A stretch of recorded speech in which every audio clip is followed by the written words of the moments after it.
دیکھو نوجوان، قلمیں اٹھا لی گئی ہیں، وجفت الصحف، اور جو رجسٹر ہیں صحیفے ان کی سیاہی خشک ہو چکی ہے۔ یہ ہے وہ اللہ کا علم قدیم جس میں ہر شے لکھ دی گئی، اس کی قلم اٹھا لیے گئے۔ جیسے آپ کو معلوم ہے امتحان ہوتا تھا، 3 گھنٹے ختم ہو گئے، اسٹاپ رائٹنگ، بس اب قلم رک جانا چاہیے۔ وہ قلم تو تقدیر کا کاتب جو ہے وہ قلم اس کا اب اٹھا دیا گیا، اور جو صحیفے جن پر کے لکھا گیا ہے وہ خشک بھی ہو گئے۔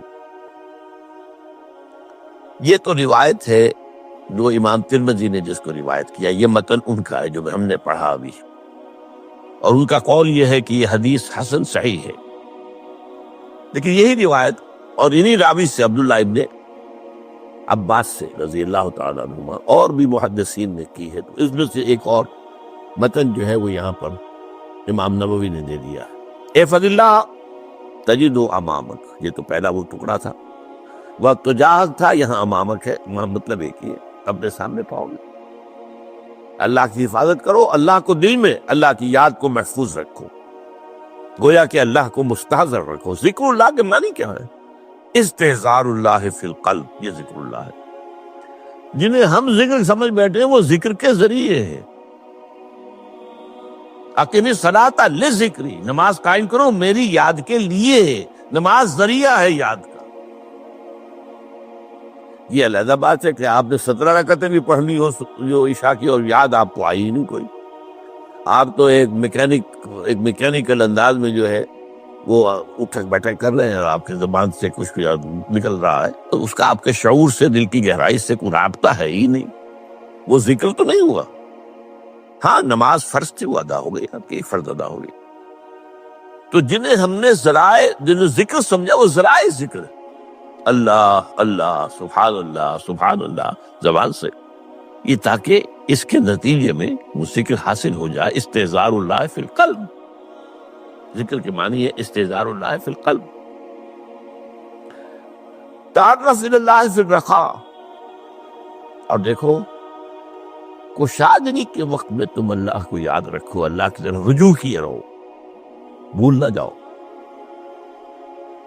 وہ نہ ہو جو کبھی کہا تھا، بہادر شاہ ظفر کے اشعار میں سے بہت زور کا شعر ہے، ظفر آدمی اس کو نہ جانیے چاہے کتنا ہی ہو فام زکا، جسے عیش میں یاد خدا نہ رہی، جسے تیش میں خوف خدا نہ رہا۔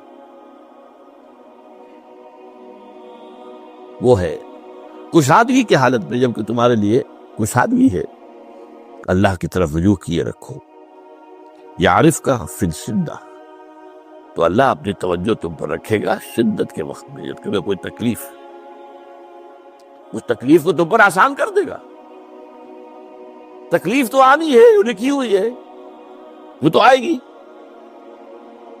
لیکن یہ کہ اللہ تعالیٰ اس کی شدت کو، ایک ہی چیز ہے جس کو ایک انسان بہت شدت کے ساتھ محسوس کر رہا ہے، دوسرا آدمی اتنا نہیں محسوس کر رہا ہے، احساس کا معاملہ ہوگا نا۔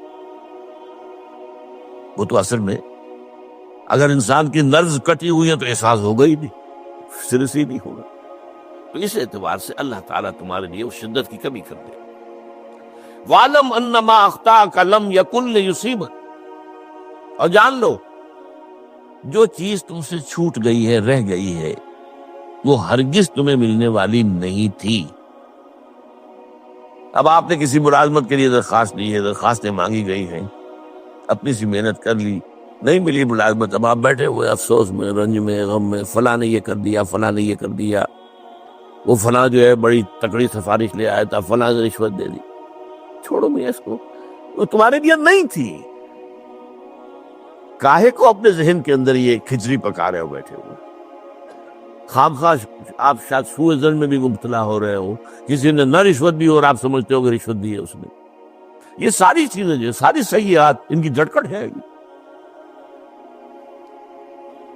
وَعْلَمْ أَنَّ مَا أَخْطَأَكَ لَمْ يَكُنْ لِيُصِيبَكَ وَمَا أَصَابَكَ، جو چیز تم پر آ گئی، لَمْ يَكُنْ لِيُخْطِئَكَ، ہو ہی نہیں سکتا تھا کہ وہ تم پر نہ آتی۔ یہ کر لیتا تو ہو جاتا، شاید یہ کر لیتا، میں نے ٹیکا پہلے لگوا دیا ہوتا تو یہ بات نہ ہوتی۔ بھائی وہ جو ہونا تھا وہ ہونا تھا۔ اب یہ وہ چیز ہے جس سے انسان میں کیفیت پیدا ہوتی، تسلیم و رضا۔ ہم بھی تسلیم کی خو ڈالیں گے، بے نیازی تیری عادت ہی صحیح، اے اللہ جو تو نے چاہا مجھے قبول ہے۔ اسی لیے میں نے آپ کو آیتیں سنائی سورہ تغابن کی، ما اصاب من مصیبت الا باذن اللہ، کوئی مصیبت نہیں آتی مگر اللہ کے اذن سے۔ وَمَن یؤمن باللہ یہد قلبہ، جو اللہ پر ایمان رکھتا ہو اللہ اس کے دل کو ہدایت دے دیتا ہے۔ ہدایت کس بات کی؟ تسلیم و رضا۔ ستمش گر حوست کشد کہ میں سر سرو سمندرا، نہیں یہ دوسرا شعر میں پڑھنا چاہتا تھا۔ سر دوستاں سلامت کہ تو خنجر آزمائی، شبد نصیب دشمن کے شبد ہلا کے تیلت۔ اللہ تیری طرف سے ہے، مجھے قبول ہے، اور بظاہر مجھے تکلیف ہو رہی ہے لیکن یقیناً اس میں میرا کوئی خیر ہے۔ یدک الخیر، تیرے ہاتھ میں تو خیر ہی خیر ہے، جو بھی تیری طرف سے آئے۔ سر تسلیم خم ہے جو مزاج یاد ہے۔ اور یہ مضمون جو ہے زیادہ بڑے پیمانے پر سورہ حدید میں آیا ہے۔ ما اصاب من مصیبت فی الارض ولا فی انفسکم الا فی کتاب من قبل ان نبرأہا، کوئی مصیبت نہیں آتی نہ تمہاری جانوں میں نہ زمین میں، زمین میں زلزلہ آ جانا، سیلاب آ جانا، کچھ اور زمین کا دھنس جانا، یا یہ ہے کہ تمہاری جانوں میں کوئی بخار ہو گیا، کوئی اور تکلیف ہو گئی، اچانک معلوم ہوا کہ ثابت کو کینسر ہے، اور کینسر بھی اب 3rd سٹیج کو پہنچ چکا ہے۔ لیکن جو بھی آیا ہے وہ اللہ کے علم قدیم کی کتاب میں پہلے سے لکھا ہوا، فی کتاب من قبل ان نبرأہا، یہ ایک کتاب میں درج ہے اس سے پہلے کہ ہم اسے ظاہر کریں۔ اس کا نتیجہ کیا نکلنا چاہیے؟ لیکن لا تاسوا علی ما فاتکم ولا تفرحوا بما آتاکم،